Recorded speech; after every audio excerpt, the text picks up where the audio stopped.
Itu ni na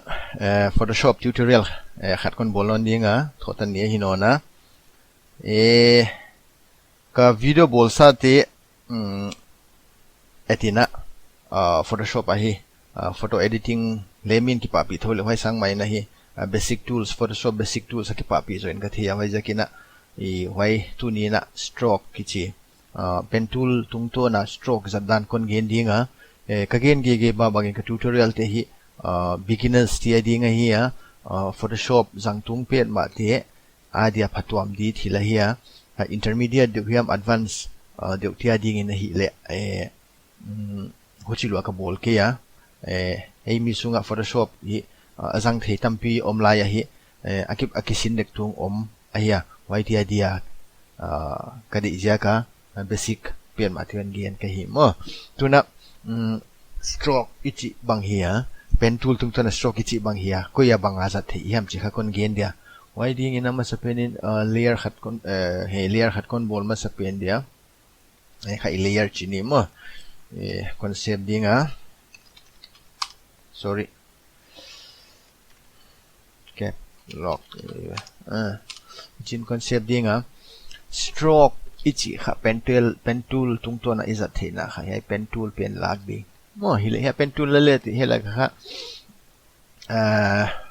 shape le part om ding part le kon gen shape pen izat gi ya kha e pen kha vector ja ka ya mo vector ichi bangai ta vector ichi kha I how pen again in a layer ball a vectory ball chiang why pen resizable ma lian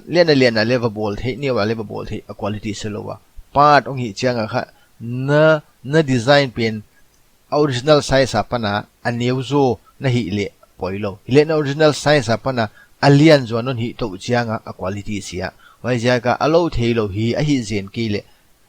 vector stroke zat kha ho ige mo wana atang pia helaga kha pen to level ak chain feel pen kha yes ya a stroke pen kha ki jang lo tang pi ve mo wai ja ka nagel pe uma kha ni fieldable hi cha rong here na foreground color pen man hon la mai chu mo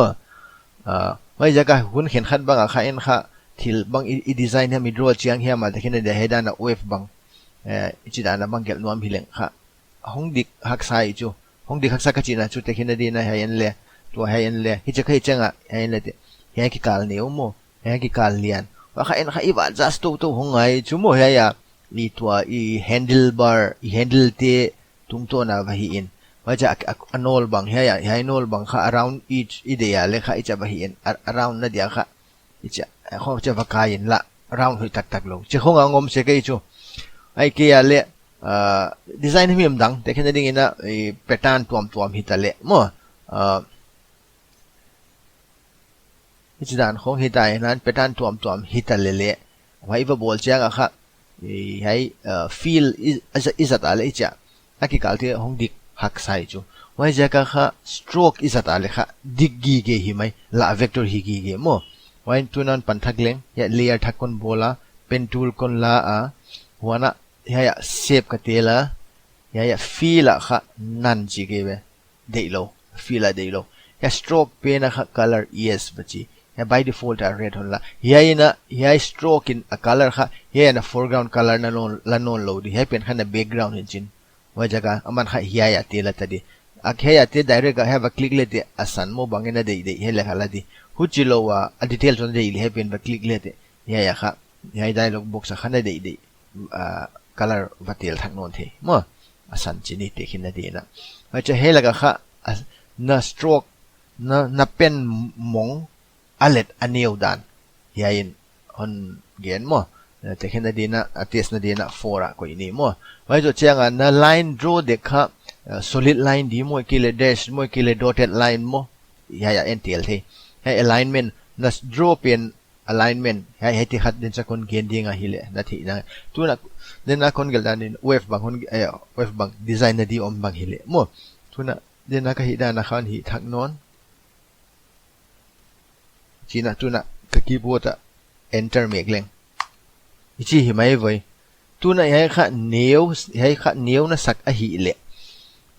heya na pixel heya na size a che bangaya 10 chini ai kile alian chu ni de 20 chini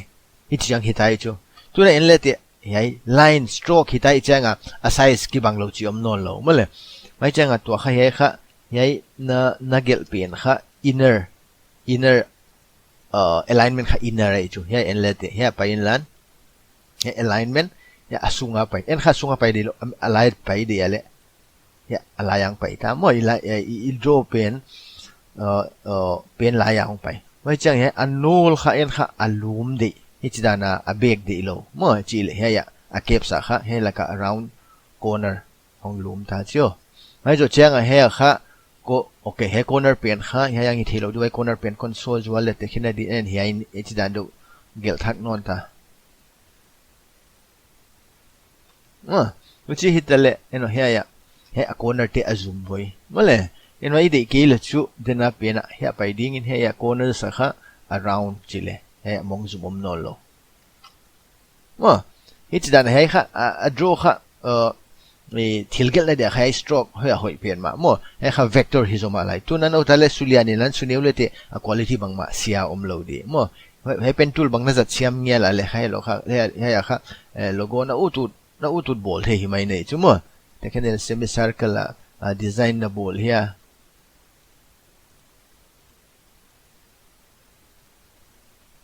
hichidan chi khong mo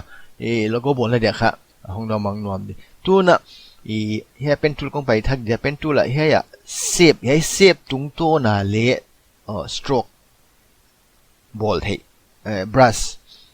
brush tool tung to na mo hilele he pe na kha vector hi lo ja kina ide ke chi thui ben hilele he a tool azat dan na thi nang himi min kon gen dia hun khen khata kha apoi mo hun ngo mai mane na mo dena dan tong ki bang sim hilele he pen kha he ya kha pen tool la in he ya shape la lo in pal lata te khina dinga dena dan mai na ya wave khat kon gel non dia hi jaga gel ali he pen kha stroke hilo engine shape hi jaga color ki feel lo we mo wa color ki feel lo pen en brush tung to na va feel the we wai de bang hi ding chi hela kha part om voi mo hena part aba pa in lan hei part kha si chananga an dialog box hi om ki ale ya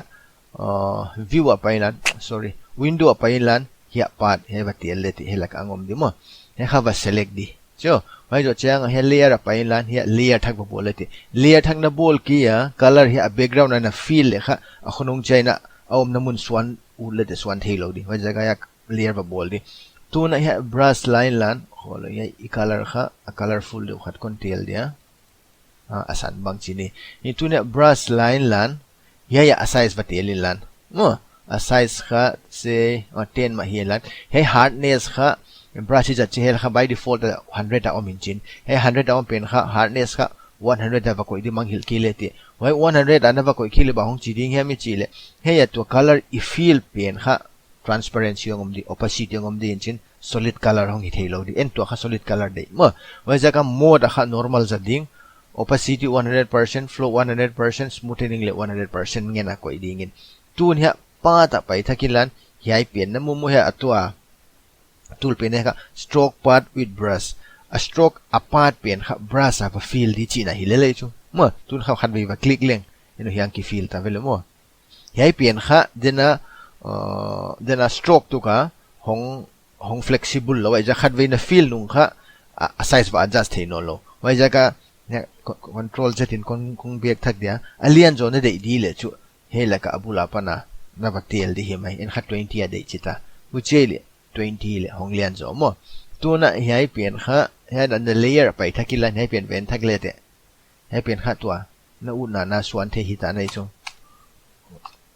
hiai pen kha tua na u na swan the hi ta mo hilele hiai pen kha chi gi banga hiai pen kha tun control ti chin lan anewa kai le tebel poilo mo alian apana neu chu poilo selo di hilele alian ap neu original apanina alian hong kai le te eno quality seta mo wai jaga kha atang pia bakhat image is a lo na ja kha hi ja khong hi mo tuna ka gen dan na thi sam ko king ta na thi sam siam na nguna logo khat kon bol de mo hai stroke nghe pen tool là hay part pen hi lo stroke pen zangina hi le azat dan dik ta kha hon idea hon nei ni me wa mo logo kha cái video cái bol con này chuột lệ igama tang gam te khong angai hoi dan ka lu sima ngom le wai to ke sai dan du logo sample khat kon bol zual dia mo logo pe ni za de ke le atul pen asat dan na thei siam na du a practical hi cha kha thei siam chi man thua mo mualem dan do khat logo bol ding hoi a circle sak ding hoi a 2D banga lu simang sok sok ke gel dia hoi pen kha logo khat swal le chi dan hi mo layer kon bol dia yai lata mo shape dig fill loading stroke red de low say black de hang mo yai pian ha 12 khong chini mo yai kha de okay center round okay corner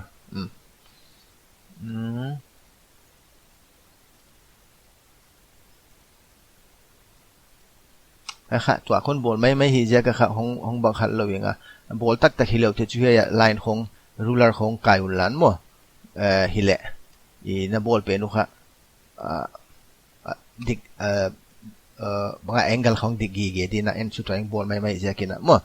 hay pian khát tu na con duplicate dia control z hiam ai kia hay drag hay là cả new layer với drag layer thắc không đi mo tu na hay pian hi nêu rồi đều đi ngà hi nêu đi dan chu ya leva pa ya hi cha leva hi nêu mai thi ma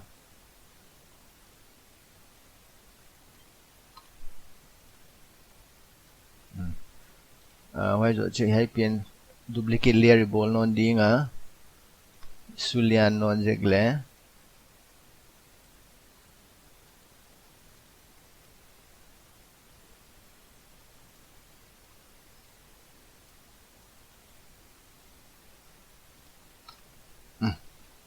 dar khon hi le ma tuna layer khat kon bol dia circle khat kon kai dia he kha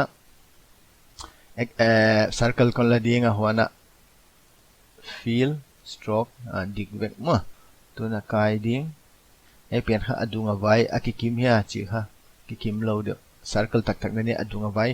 height le width akibang chetin ba bol le ti adunga vai ong kikim chi nai mai ma pian kha alai ta cái hình này ha ok hi chụp cái vậy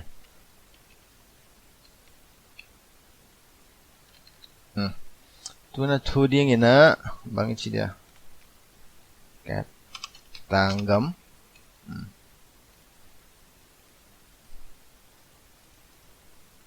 là không sang sụp vào mấy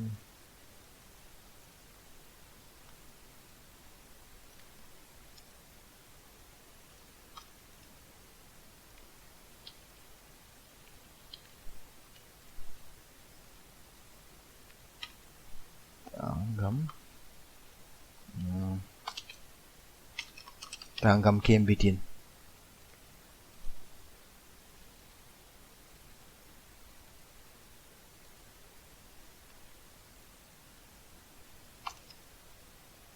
tuna ya sakar pen itan dinga wa ka video masana itale vector te bang chida na kitan hiam chom de wai dia khaya khai sar ko ya circle pen hai pen hiamo hai tunga kha hai pen tunga layer thak ba bolin lan हे लका खा rectangular tool हम बलाइन लान नकट उच्चा नकट उच्चा वकाइन लान एन तो कट सोम खा हे की काला हे अवमोंग पाई हे सर्कल पम पेन कट सोम में वही मो वही जगह इकट उन चा वसेलेकिन हिया या तो पेन तो इकट उन पेन सर्कल पेन वसेलेक होम इलेयर कीबोर्ड कंट्रोल में कोमा वसेलेक home in layer pine combine shapes pain subtract front shape pen và click ale hong kitan ta chio hong kitan ta in tuna hai pen tool pen kha soi sak na gi ge ken ka soi sak na gi ge hai mo direct selection tool vai pen to kha kine de mo hai te gel ki kal kine de hi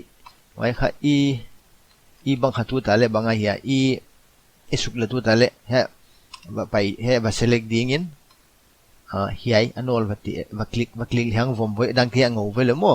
e kha ba select chi nai chu hiai to hiai select home nuam ขัดไว้ถ้วย select โน้ให้ไป select ตัวน่ะนักคีย์บอร์ดอะค่ะ shift เมกิลันให้หลักขัดไว้ไปคลิกโน้เลยที่อันนี้คือ select ตัวน่ะนักคีย์บอร์ดอะ arrow down เป็นคลิกที่สุเลียนเห็นไหมมั้งให้จะของจีนี่ตัวน่ะให้เป็นอีกไปสุกเซกเดียเกมบิดินจีเปลี่ยนไปเดียโอเคตัวน่ะเสีย circle มาขัดคนไกลทักโน้นเดีย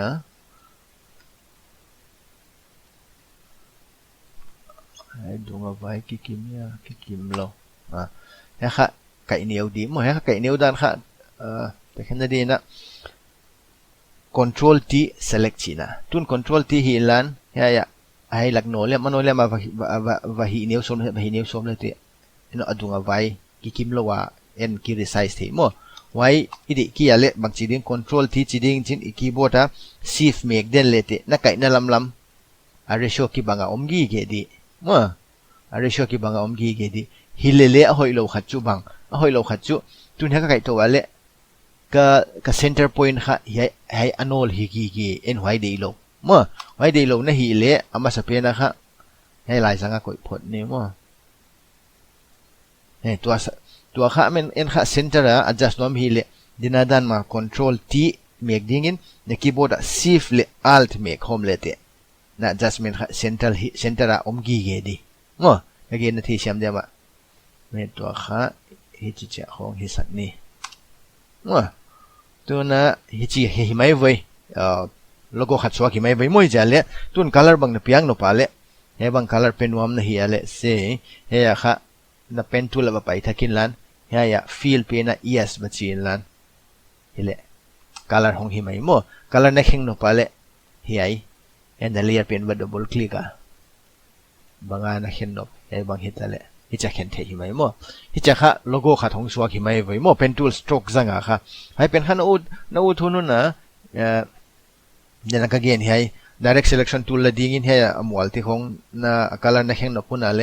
น่ะเข่งนกคุณหุ่นให้ละกันเข่งกี่เกทีไม่ในจูมั่วเฮียผมมาหลังนี้ที่จะขับกาลาขัดชัวค่ะเห็นไหมมั่วนี่เฮียขัดก็หุ่นเกียนนกไอ้เหี้ยมั่วกิจิลสักเล็ดเนี่ยสโตรกตุ้งตัวนะคะโลโก้นักเกลที่ตามมาทำดีมั่วไอ้เขี้ยเล่มิลลิมนั่นสันบังเล็กเกลที่เวมีไม้ลิมนั่นตันบังเล็กมั่วอาจารย์น่ะทำมาทำเฮียขัดตัวเนี่ยดีงะก็หุ่นเกียนนกไปเฮ้ก็คิดว่าแก